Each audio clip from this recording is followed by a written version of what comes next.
llegó a mi mente fue que no tendremos temor de malas noticias, porque nuestro corazón está firme, confiado en Jehová. Y Dios es soberano y Él hace como quiere con su creación. Nos duele, sí nos duele. Pero Él dice que demos gracias a Dios por todo. Y bueno, mis hermanos, como yo les dije anteriormente, lo prometido es deuda. Y hoy vamos a continuar con el estudio del capítulo 4 del libro de Jonás. Pero antes vamos a poner este tiempo en las manos del Señor. Bendito Dios, tú que vives y reinas por los siglos de los siglos, te damos las gracias. En esta mañana te pido, Padre, que tú me uses como un instrumento en tus manos, reconociendo, Señor, que sin ti nada soy. Sin ti nada puedo hacer. Te pido que tú prepares nuestros corazones y abras nuestro entendimiento para escuchar tu palabra, que es más viva y eficaz y más cortante que espada de doble filo. Por eso te ruego que seas tú tomando el control, Padre, y que pongas tus palabras en mi boca, de manera que sencillamente yo pueda edificar a tu iglesia. En el nombre de Jesús, amén. Bueno, como les dije, les invito a abrir sus Biblias en el libro de Jonás. Versículos del 5 al 11. Capítulo 4.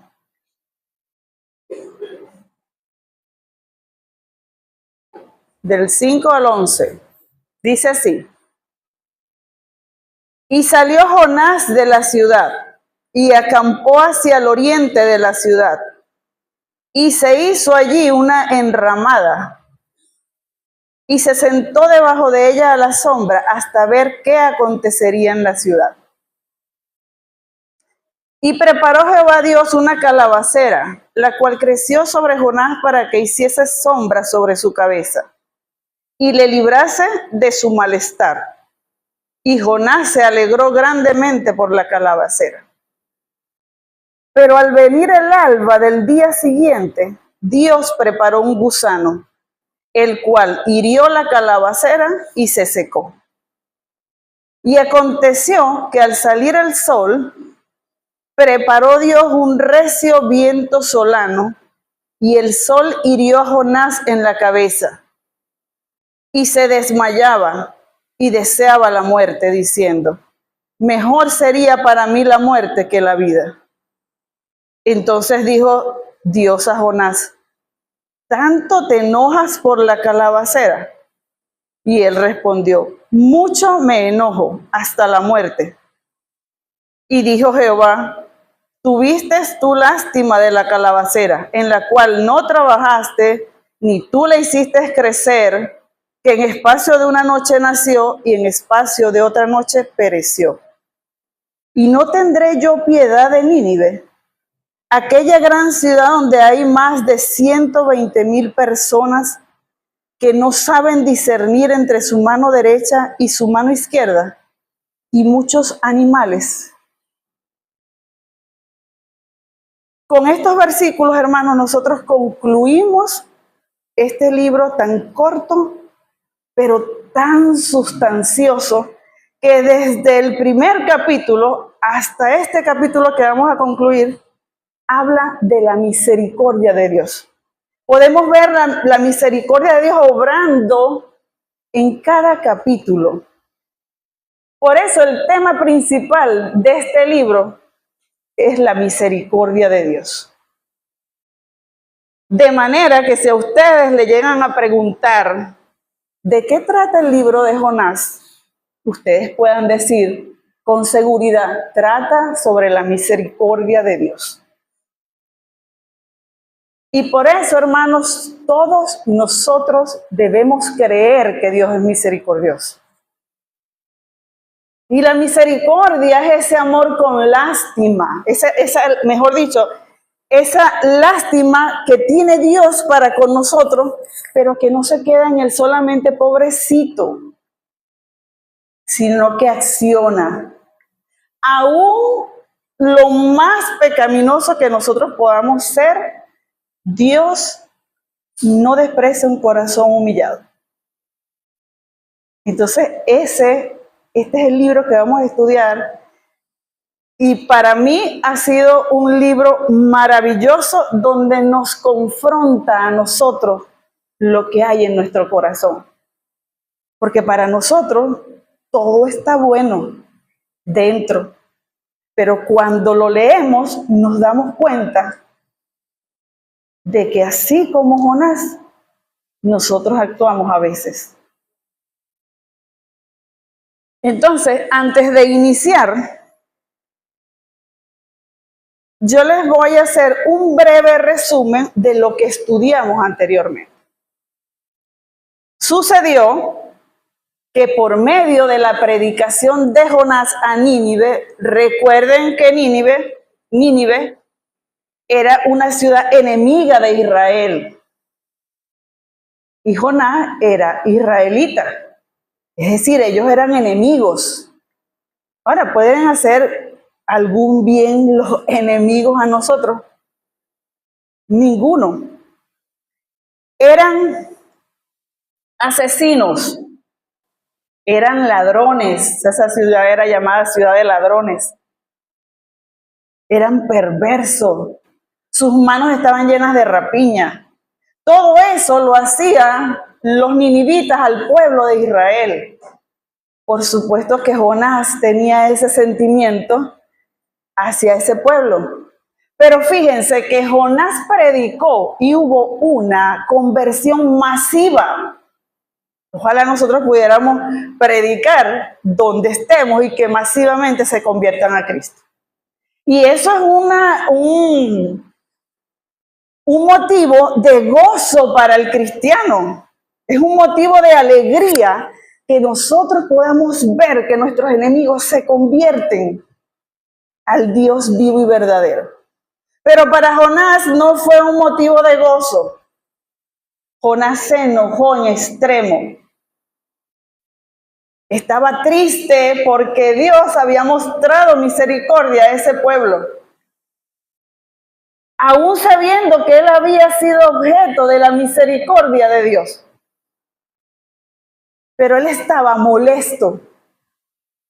Y Dios le pregunta, porque él rogó que Dios le quitara la vida, porque era mejor estar muerto que ver cómo Dios había obrado en ese pueblo. Y Dios le pregunta, ¿haces bien en enojarte tanto? La respuesta era sencilla, era lógica, esta pregunta retórica que demanda una respuesta, en este caso negativa. No debería enojarse tanto. Eso era lo que tenía que haber dicho Jonás, pero en su corazón él no lo sentía, él estaba molesto de verdad. Y hasta allí estudiamos la enseñanza anterior, fue lo que estudiamos. Ahora, ¿saben lo que hizo Jonás? De una manera irrespetuosa,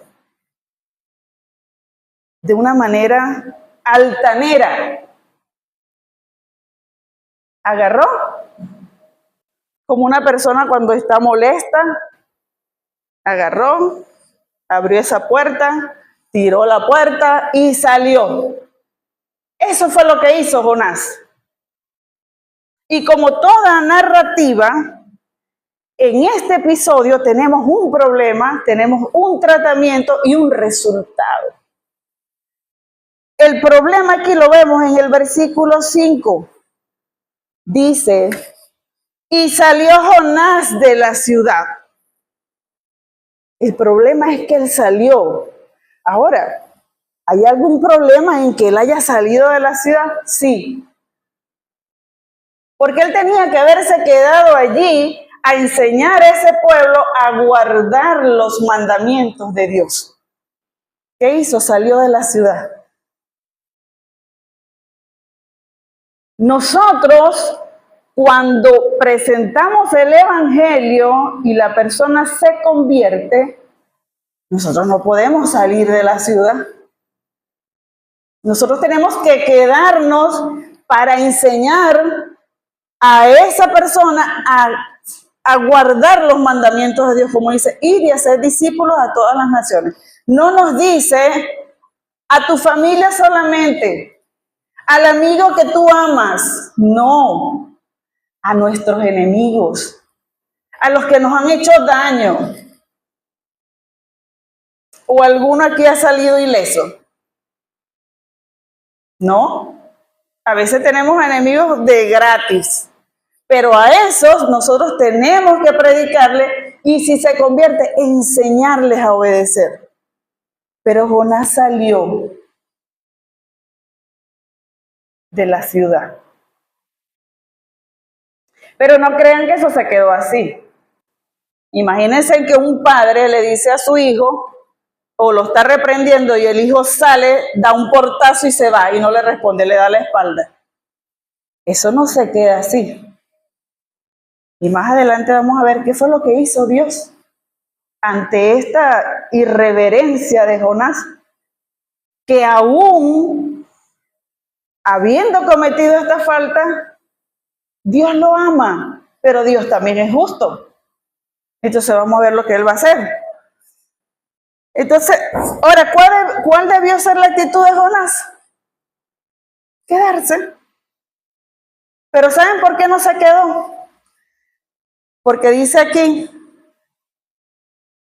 que él se sentó bajo ella a la sombra hasta ver qué acontecería en la ciudad. Primero, él no quería ver cómo Dios había sido tan misericordioso con ese pueblo tan cruel. Él no quería ver eso. Y segundo, porque en lo más profundo de su corazón, él abrigaba la esperanza de que Dios los destruyera. Porque ellos no merecían la misericordia de Dios, para su entender. Entonces, recuerden que él le dijo, de aquí a 40 días, Nínive será destruida. Y ellos en el primer día creyeron todos, desde el más grande hasta el más pequeño, hasta los animales. Pero él decía, quizás en su corazón, todavía falta. Quizás esta conversión no es genuina. Y por eso él sale al oriente de la ciudad, donde él podía ver todo, pero él dijo, yo voy a estar cómodo para ver lo que va a pasar. Y se preparó una enramada, era como una cabañita con rama, y se sentó bajo de ella, a la sombra, a esperar la destrucción de Nínive. Y a veces nosotros somos cómodos, nos acomodamos. Presentamos el evangelio a duras penas, porque me lo mandaron a hacer. Y después, no quiero compromiso, porque eso es tiempo que tengo que invertir en eso, y no quiero hacerlo. Porque en las tardes yo veo un programa muy bueno, y eso me va a afectar mi rutina. En las tardes yo duermo, entonces voy a tener ese discípulo en la tarde, mejor que no. El fin de semana salgo a pasear con mi familia, entonces no quiero ese compromiso. Y no queremos salir de nuestra zona de confort. No me importa la necesidad que tiene esa persona del Señor, porque mi necesidad está por encima de eso. Entonces él se acomodó, esperando a ver. Ahora, otra cosa que yo me imagino que pensaba él, era que ellos se convirtieron por el temor de que, oye, va a ser destruida la ciudad. Eso era lo que él se imaginaba. Ahora, hablando y tocando este punto del terremoto que acaba de suceder, ¿ustedes creen que si ellos hubiesen sido advertidos de la destrucción, se quedan o se van? Probablemente el que no creyó se queda, pero el que sí dice, no, yo me voy y agarro mis cosas y parto antes.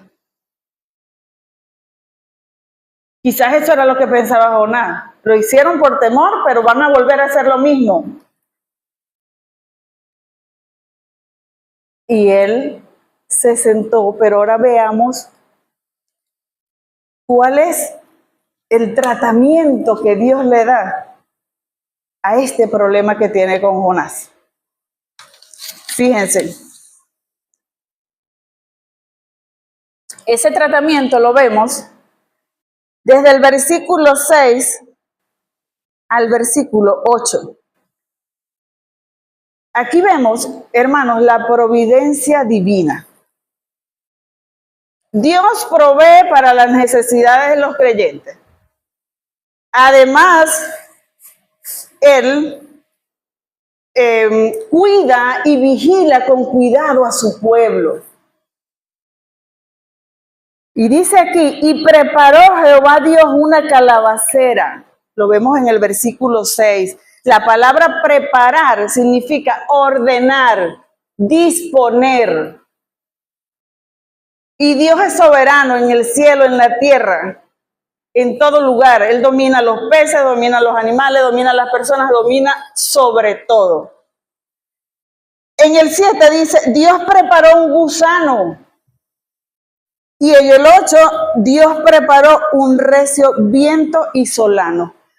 ¿Por qué el Señor hizo todo esto? Porque quería enseñarle a Jonás una lección. Él quería mostrarle lo que había en su corazón y que él se viera reflejado en que Dios pudo haberlo matado cuando lo lanzaron al mar, pero él le proveyó un pez. Él pudo haber muerto dentro de ese pez, pero Dios le ordenó al pez que lo vomitara. Ahí vemos la misericordia de Dios, pero él se le olvidó porque él era el beneficiado. Entonces él quiere mostrarle a Jonás lo que él está haciendo. Y dice, y preparó Jehová Dios una calabacera, la cual creció sobre Jonás para que hiciese sombra sobre su cabeza. Él proveyó para que Jonás estuviera tranquilo, que se sintiera bien de su malestar, porque el sol era fuerte. Pero esa calabacera nació de un día para otro y creció. Tenía hojas grandes que le hicieron un techo para que él estuviera bien de ese malestar que tenía, de ese enojo que él tenía.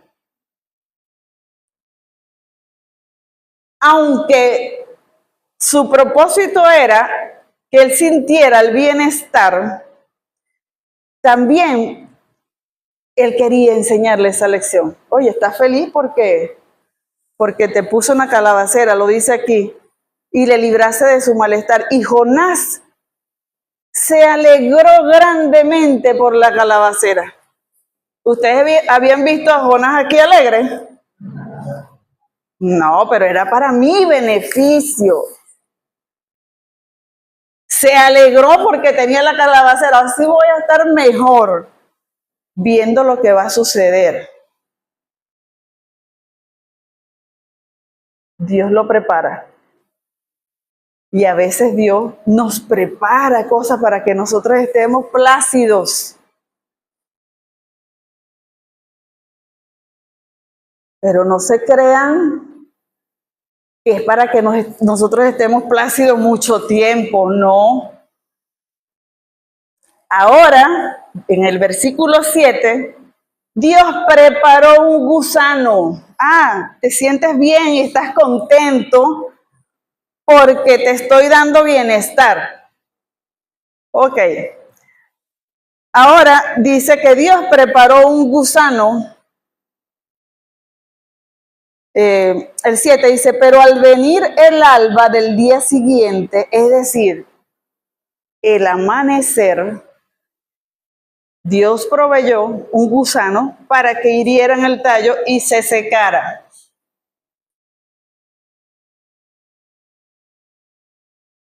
A veces también el Señor actúa así con nosotros. Ah, estás muy cómodo. Vamos a mandarte un problemita ahí, pues, económico. Vamos a mandarte un problemita de salud. Vamos a cerrarte todas las puertas para ese proyecto que tú quieres hacer. Vamos a traerte problemas con tus hijos para que se te quite la comodidad.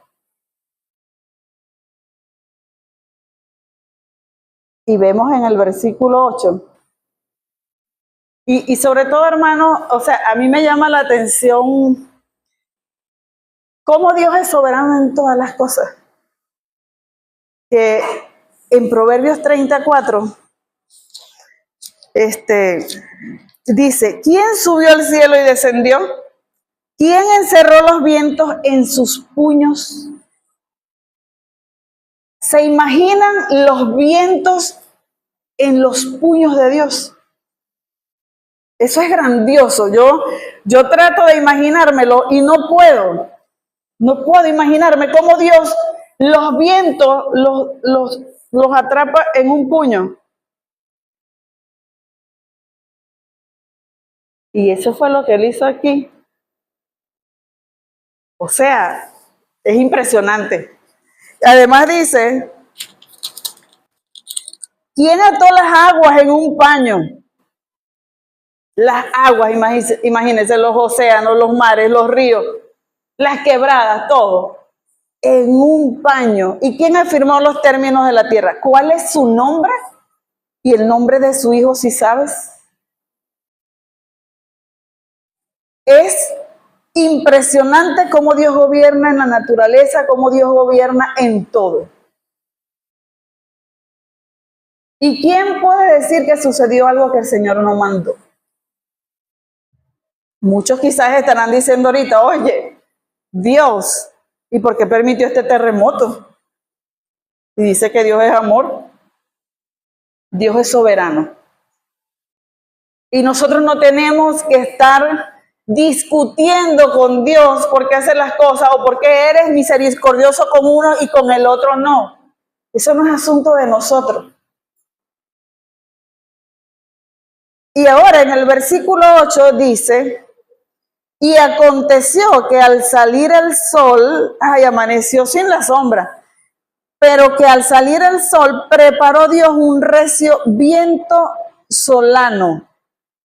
Ese viento recio solano era un viento como abrasador, o sea, era demasiado calor y venía con arena, venía con todo. Imagínense ustedes, ese viento que preparó Dios, lo tenía atrapado en un puño y lo soltó.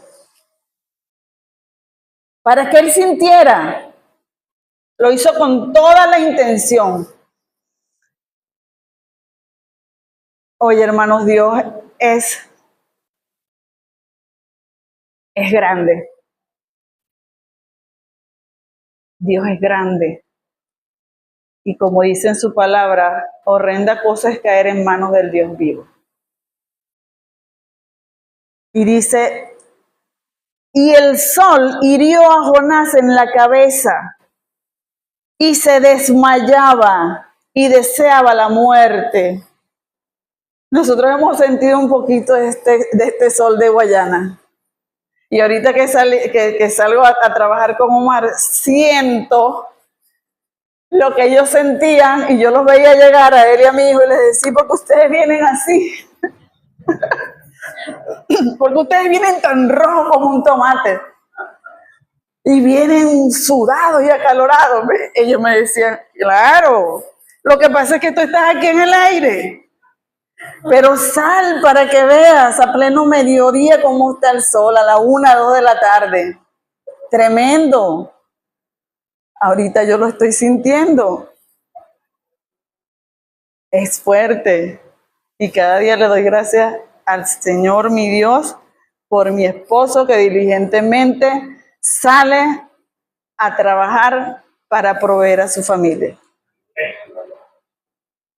Imagínense entonces ustedes ese viento en el desierto con arena. Ese hombre deseaba la muerte. Decía, mejor sería para mí la muerte que la vida. Pero Dios preparó todo eso. Dios lo preparó. A nosotros nos da flojera salir a evangelizar. Si nos mandan a hacerlo, no queremos. ¿Ustedes se consideran hijos de Dios? Entonces, Dios nos llamó de las tinieblas a su luz para que anunciáramos las virtudes de Cristo. Porque otra persona no lo va a hacer. Un impío que no tiene a Dios no va a llevar el mensaje. Entonces, ¿nosotros qué hacemos aquí? Somos un pueblo adquirido por Dios de adorno.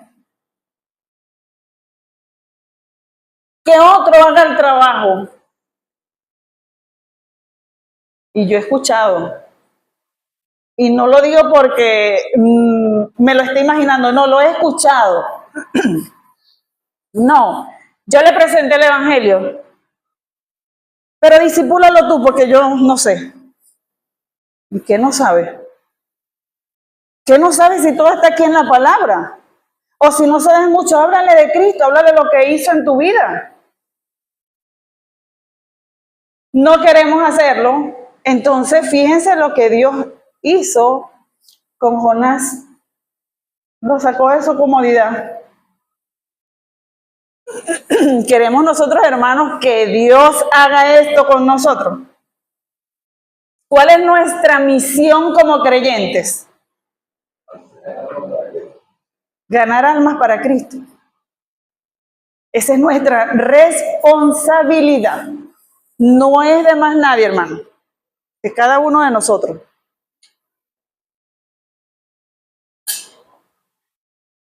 Ahora,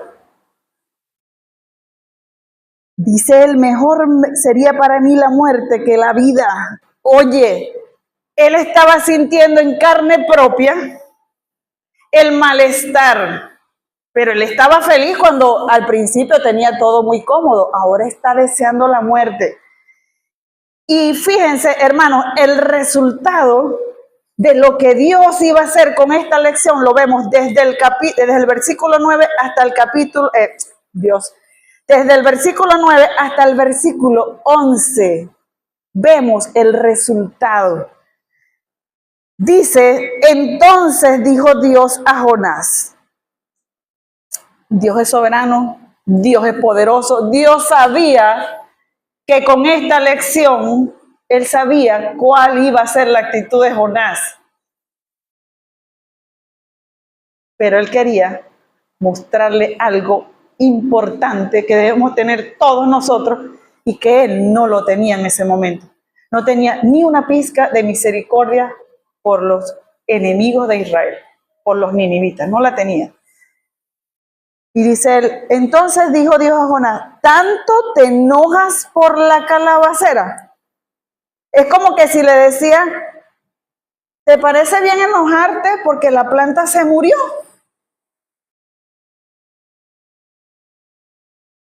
Y él respondió,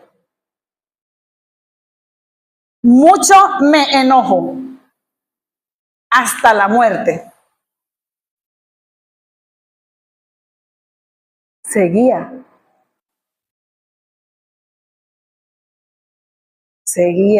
Y a veces nosotros seguimos. Cuando nosotros deberíamos más bien bajar la cabeza, cuando Dios hace este tipo de acciones contra nosotros, para que reaccionemos y en lugar de bajar la cabeza, la ponemos más dura.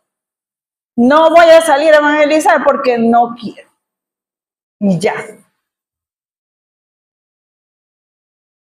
No quiero salir de mi comodidad.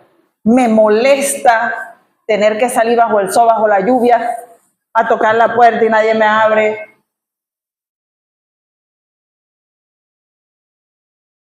Seguía Jonás con la mala actitud. Y Dios le dice en el 10, tuviste tu lástima de la calabacera. O sea, tuviste lástima de una planta que tú no plantaste, tú no la trabajaste, ni la hiciste crecer. Que en espacio de una noche nació y en espacio de otra noche pereció. Como dice Job 1:21, Dios da y Dios quita.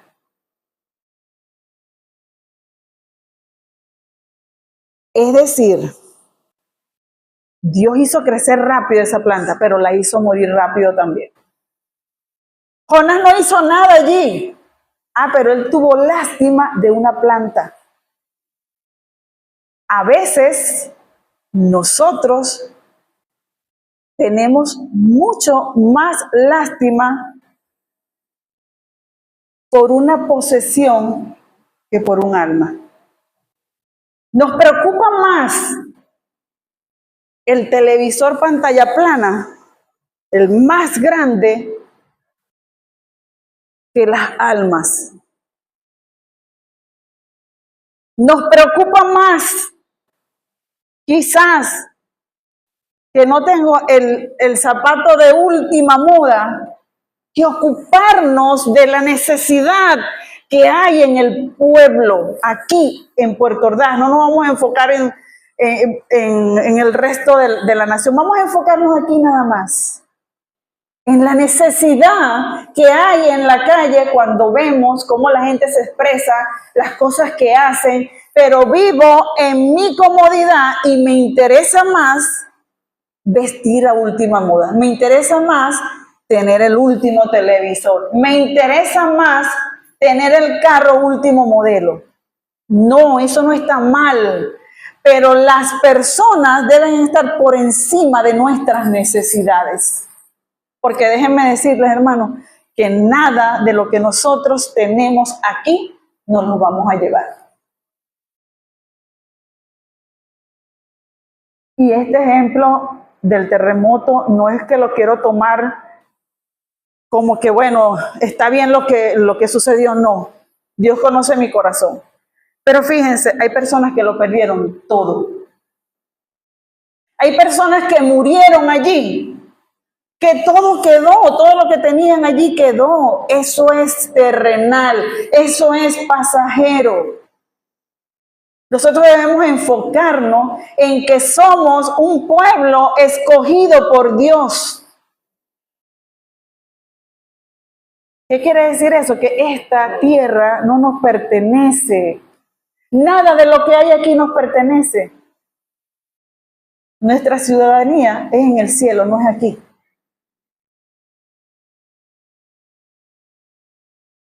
Entonces, es una reflexión para todos. A veces pasamos la vida entera buscando satisfacernos, pero no me importa la condición de miseria y de necesidad espiritual que hay afuera. Eso es más importante. Eso es más importante que todo, hermano. Y nosotros como hijos de Dios debemos tener eso aquí centrado en nuestra cabeza. Nada es eterno. Lo único que es eterno es la palabra de Dios y que nosotros debemos estar conscientes, sobre todo de nuestros familiares que no conocen del Señor, de nuestros vecinos, nuestros amigos, de nuestros enemigos.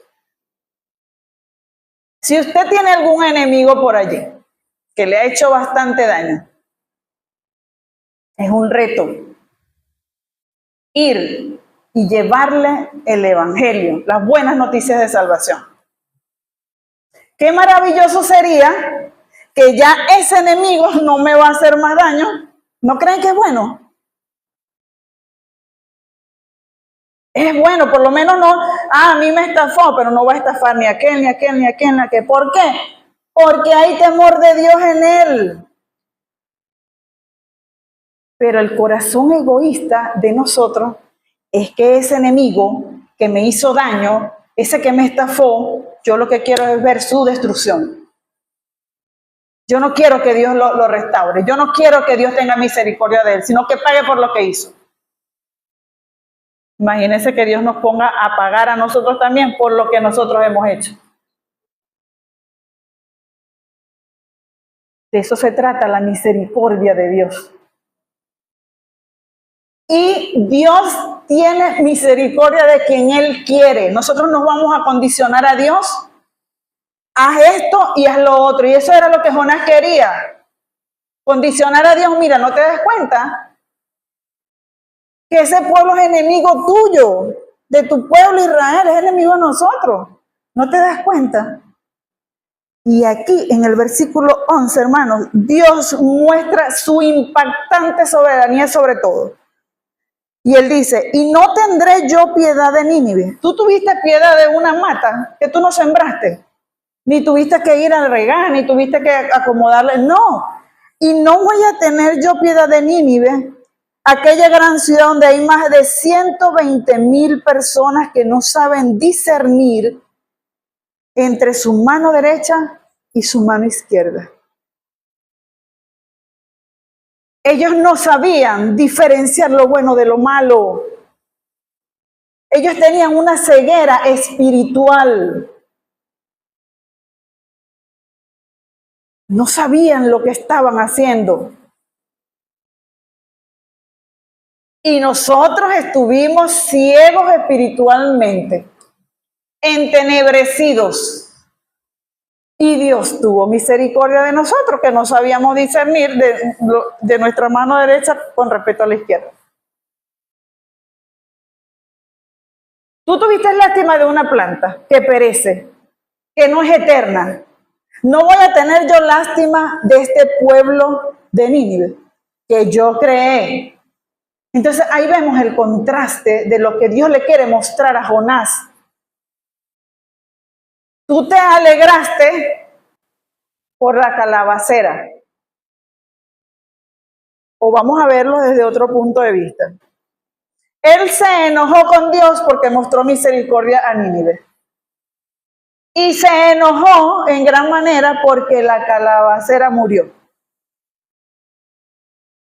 ¿Por qué? Porque esto me daba bienestar, esto a mí no me interesa.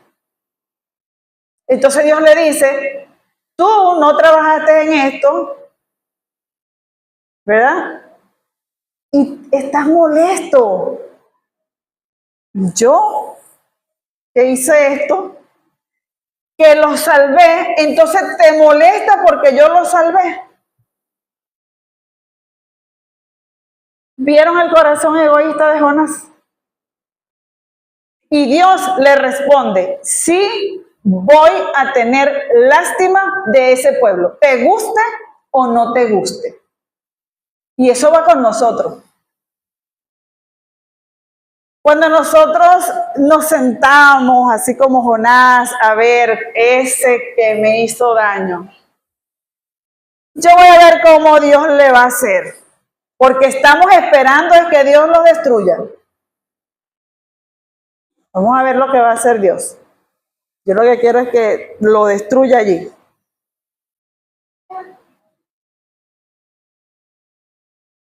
O nos molestamos porque Dios mostró su misericordia, o nos alegramos porque Dios los salva, o nos alegramos porque Dios los destruyó, mejor dicho.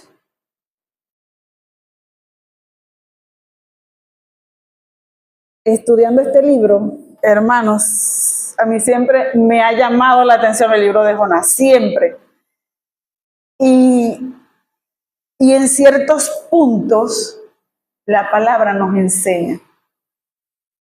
En ciertos puntos la palabra nos muestra y nos confronta a nosotros mismos con lo que tenemos dentro de nuestro corazón, pero que para nosotros todo está bien. No, la palabra nos muestra lo que realmente somos.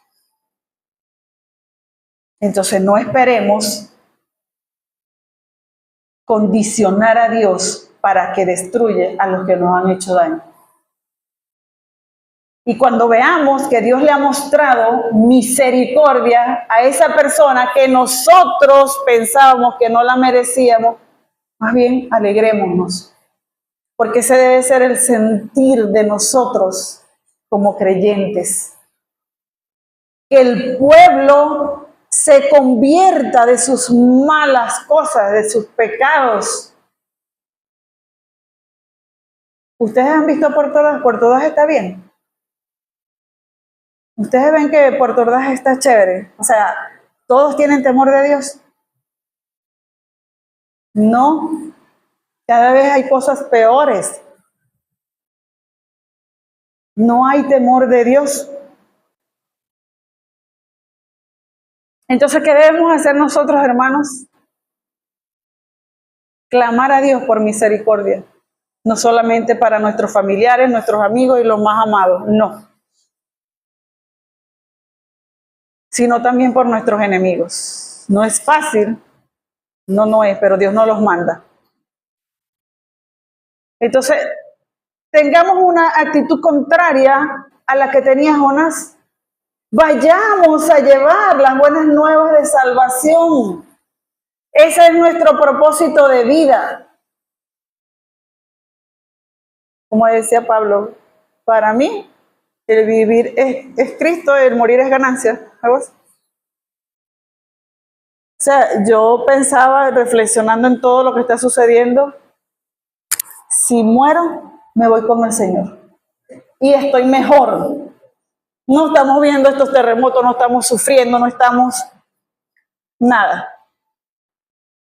Pero si Dios ha permitido que nosotros sigamos con vida, es para que nosotros anunciemos las virtudes de Cristo. Ese es nuestro propósito de vida, hermano. Entonces, tengamos de esa misericordia que tiene Dios para con nosotros, para con aquellos que están perdidos, que no conocen del Señor. Padre amado, Dios de toda gloria, gracias, Señor, por tu palabra. Porque día a día, Señor, tú nos muestras, Padre, a través de tu palabra las cosas que nosotros debemos hacer. Ayúdanos tú, mi Dios. Tú conoces cada uno de nuestros corazones. Y pon en nosotros ese sentir, Padre, para anunciar las virtudes de Cristo. Para no abandonar a nuestros discípulos, Señor, sino que nosotros le enseñemos a caminar en tu palabra. Y que nosotros podamos multiplicarnos, Señor, de manera que el Evangelio corra a todo lugar. Te lo pedimos, Padre, en el nombre de Jesús. Amén.